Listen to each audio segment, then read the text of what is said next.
চারটার খবরে আজ যে বিষয়টা নিয়ে আজ আমাদের আলোচনা করতে হচ্ছে এবং সবথেকে বড় কথা যে হুঁশিয়ারিটা দিতে হচ্ছে বাংলাদেশকে, সেটা হচ্ছে বেশি বাড়াবাড়ি করা ঠিক নয়। এক কথায় বলতে গেলে আমরা যেমন চলতি ভাষায় কিশলায় বলে থাকি যে চলতি ভাষায় বলে থাকি যে শক্তি বা যে দেশ যাদের ক্ষমতা খুব সীমিত তারা খুব লাফালাফি করে, মানে ঢাল নেই তরোয়াল নেই, নিধিরাম সরকার, একেবারে সেই ছবিটাই ধরা পড়ছে। যে কোনো শক্তি বা যে কোনো যারা নিজেদের শক্তি মনে করে, যারা সত্যিকারের তাদের কোনো হাতে অস্ত্রশস্ত্র নেই বা সেরকম কোনো ক্ষমতা নেই, তারা দেখানোর চেষ্টা করে নিজেদের ফুলিয়ে ফাঁপিয়ে যে দেখো ভাই আমাদের দেখে ভয় পাও কারণ আমরা অনেক কিছু করতে পারি, কিন্তু আসলে ভেতরটা ফাঁপা, তাই নয় কি? এবং ফাঁপা বলেই হয়তো আমরা এর আগেও কিন্তু বারংবার সেই ছবিগুলো দেখেছি, সোশ্যাল মিডিয়াতে ভাইরাল হচ্ছে যেই ছবিগুলো, দেখো হাড়ি নিয়ে সাঁতার কেটে কেটে জল পার হচ্ছে, মানে তারা হচ্ছে নৌসেনা। সব থেকে বড় কথা এই যে বাঁশের ছোট ছোট চটা এবং সেই চটা দিয়ে হেলিকপ্টার বানিয়ে ফেলছে, তারা হচ্ছে বায়ুসেনা।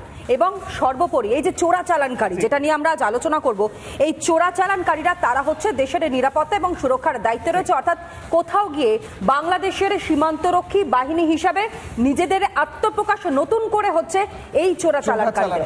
সব থেকে বড় কথা এই চোর ডাকাত ছেচোর যারা রয়েছে, জঙ্গি যারা রয়েছে, তাদেরকে দিয়ে দেশ শাসনের ভাবনা চিন্তা রাখছে। জঙ্গিরাই দেশ চালাচ্ছে বাংলাদেশে। বাংলাদেশ জঙ্গি শাসিত একটি দেশ। ইউনূস হচ্ছে একটা মুখ, এবং সেই মুখ বা সেই মুখোশের পিছনে রয়েছে আসল মাথা, যারা হেফাজতি, যারা জামাতি, যারা জঙ্গি। আমরা যাই আলোচনায় তাহলে ঠিক তাই। হ্যাঁ, যারা উপস্থিত রয়েছেন আমাদের সঙ্গে, আমরা প্রথমে পরিচয় পর্ব সারি। আমাদের সঙ্গে স্টুডিওতে রয়েছেন কর্নেল রাজীব কুমার শ্রীবাস্তব, প্রাক্তন সেনাকর্তা, আপনাকে স্বাগত জানাই আজকের এই আলোচনায়।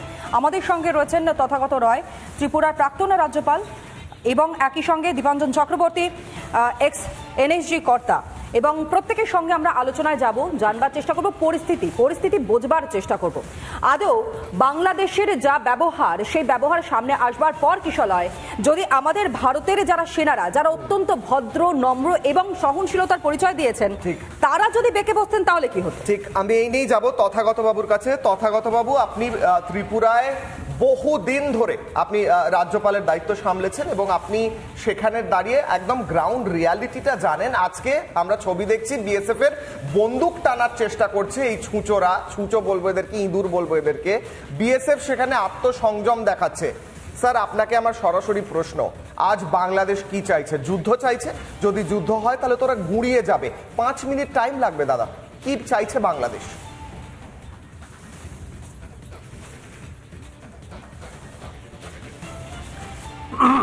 প্রথমে ত্রিপুরার গ্রাউন্ড রিয়ালিটি অর্থাৎ জমির ওপর অবস্থানটা কি বলি। ত্রিপুরায় খানিকটা পাহাড় আছে আর খানিকটা সমতল আছে। এই সমতলটা বাংলাদেশের সাথে এক হয়ে গেছে এবং এর মধ্যে কোনো ন্যাচারাল ব্যারিয়ার বা কোনো নৈসর্গিক কোনো বাধা নেই। অতএব লোকে যে কোনো সময়ে সীমান্ত পার হয়ে ঢুকতে পারে। সেখানে কিন্তু এখন পরিস্থিতিটা এক হিসেবে বদলেছে যে আগে এই সীমান্ত দিয়ে অনুপ্রবেশ বা চোরাচালান তেমন হতো না, কারণ ত্রিপুরা একটা দূরবর্তী রাজ্য ছিল। কিন্তু এখন ব্রডগেজ রেল একেবারে ত্রিপুরার শেষ সীমান্ত সাবরুম পর্যন্ত চলে যাওয়ায় ত্রিপুরা বাকি ভারতের সাথে খুব ভালোভাবে সংযুক্ত হয়ে গেছে এবং সেই জন্যই অনুপ্রবেশ এবং চোরাচালানকারী বাংলাদেশিদের নজর পড়েছে ত্রিপুরার দিকে। তারা এই দিক দিয়ে ঢুকবার চেষ্টা করছে। এদিকে বাংলাদেশ তো একটা জনসংখ্যার চাপে ফাটো দেশ, একটা দেশ যার জনসংখ্যা হচ্ছে পৃথিবীর মধ্যে নগর রাষ্ট্রগুলো হংকং সিঙ্গাপুর বাদ দিলে সবচেয়ে বেশি, বা প্রতি বর্গ কিলোমিটারে 1200 প্রায়। তো এই পরিমাণ দেশের এরা তো খেতে দিতে পারে না। সেই জন্য এদেরকে অতিরিক্ত যে জনসংখ্যা যে তাদের ভারতে ঢুকতে চেষ্টা করে, সেখানে যদি কাঁটাতারের বেড়া দেওয়া হয় তাহলে তাদের যেমনি অসুবিধে, অনুপ্রবেশকারী এবং চোরাচালানকারী সকলেরই অসুবিধে। সেই জন্য তারা এগুলো করছে। কিন্তু এগুলো করে তারা বিএসএফ এর বিরুদ্ধে কি করবার চেষ্টা করছে সেটা একটু বোঝা দরকার। সেটা হলো, আমি যতদূর বুঝতে পারি এখানে বুঝে তারা বিএসএফ কে প্ররোচনা দেবার চেষ্টা করছে যে এই প্ররোচনা দিয়ে তারা বোঝাবে যে এই উত্তরে যদি বিএসএফ গুলি চালিয়ে দেয় তাহলে বলবে যে বিশাল রাষ্ট্র ভারত এই ক্ষুদ্র বাংলাদেশের বিরুদ্ধে অত্যাচার করছে বা তাদের আক্রমণ করেছে, কিন্তু বাংলাদেশ এই অত্যাচারের বিরুদ্ধে চুপ করে থাকবে না, লড়াই করবে, ইত্যাদি ইত্যাদি, আল্লাহ আকবর ইত্যাদি একটা সিনারিও খাড়া করবার চেষ্টা করছে বাংলাদেশ। সেখানে আমাদের বিএসএফ অত্যন্ত সংযমের পরিচয় দিয়ে গুলি চালায়নি, কিছু করেনি, শুধু হাতের জোরে এদের ঠেলে দিয়েছে। ডোকলামেও ভারতীয় সেনাবাহিনী চীনাদের সঙ্গে এরকম করেছিল, এবং তারপরে এখন একটা মোটামুটি শান্তিপূর্ণ পরিস্থিতি সৃষ্টি হয়েছে। বাংলাদেশে পরিস্থিতিটা আলাদা, কারণ বাংলাদেশে কোনো সরকার নেই, একটা নড়বড়ে উপদেষ্টা আছে।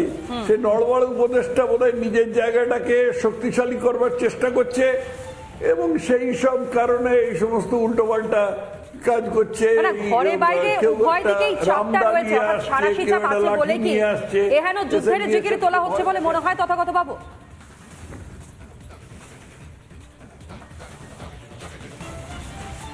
হ্যাঁ, খুবই সম্ভব। আমি সেটাই বলছি যে বাংলাদেশে তো এখন কোনো সরকার নেই, একটা অত্যন্ত নড়বড়ে উপদেষ্টা রয়েছে।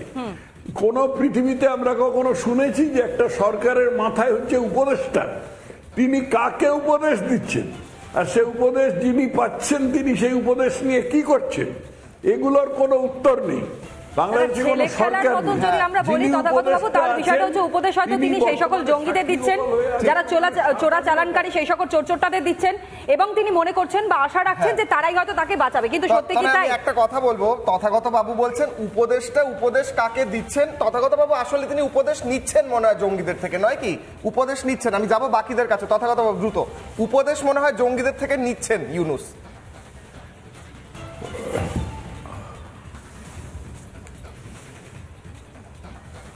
আমি বলবো হ্যাঁ দ্রুত। উপদেশ উনি জঙ্গিদের থেকে নিচ্ছেন কি করছেন জানি না। আমি যতদূর বুঝেছি ওখানে বাংলাদেশে নাকি 57টা জঙ্গি গোষ্ঠী আছে, তারাই দেশ চালাবার চেষ্টা করছে, আর উপদেশটা সাক্ষী গোপালের মতন বসে আছেন, তিনি নিজের ওখানে অস্তিত্বটা সপ্রমাণ করবার চেষ্টা করছে। মানে এক কথা অস্তিত্ব সংকটে এই মুহূর্তে মোহাম্মদ ইউনূস যে কারণের জন্য কার্যত মতিভ্রম হয়ে গিয়েছে, মানে কি করবে কি করবে না সেটাই এই মুহূর্তে সবথেকে বড় প্রশ্ন। আর আমাদের সঙ্গে যারা অতিথিরা রয়েছেন তাদের সঙ্গেও তো কথা বলবো। কর্নেল শ্রীবাস্তব আমাদের সঙ্গে রয়েছেন। একটা বিষয় আপনার থেকে স্পষ্ট করি, যারা হেলে ধরতে পারে না তারা কেউটে ধরার স্বপ্ন কি করে দেখে? ভারতীয় সেনাবাহিনীর সঙ্গে লড়াই করে জেতা তো দূরের কথা, তাদের সামনে এসে দাঁড়িয়ে থাকার মতন ক্ষমতা যাদের নেই, তারা এত দূর কি করে এইরকম পদক্ষেপ নিতে পারে? আপনার প্রশ্নটা খুব ভালো আছে।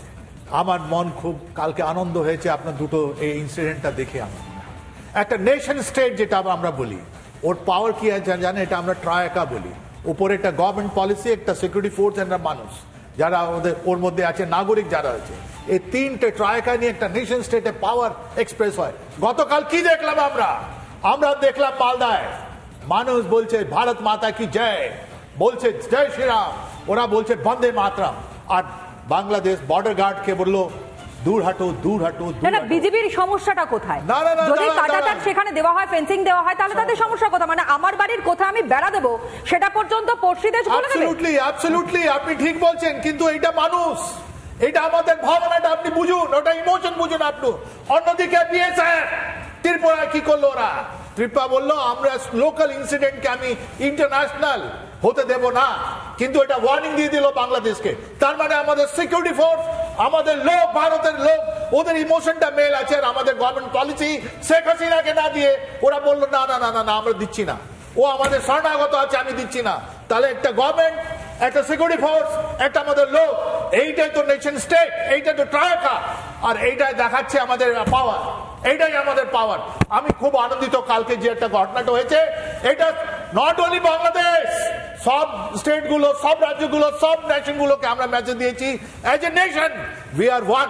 Security force very well trend, ওরা স্যার তো বললেন, ডোকলামের কথা বললেন, গালওয়ানের কথা বললেন, আর গতকাল আপনার ত্রিপুরা কথা আমরা দেখলাম, restraint of the highest order, training of the highest order.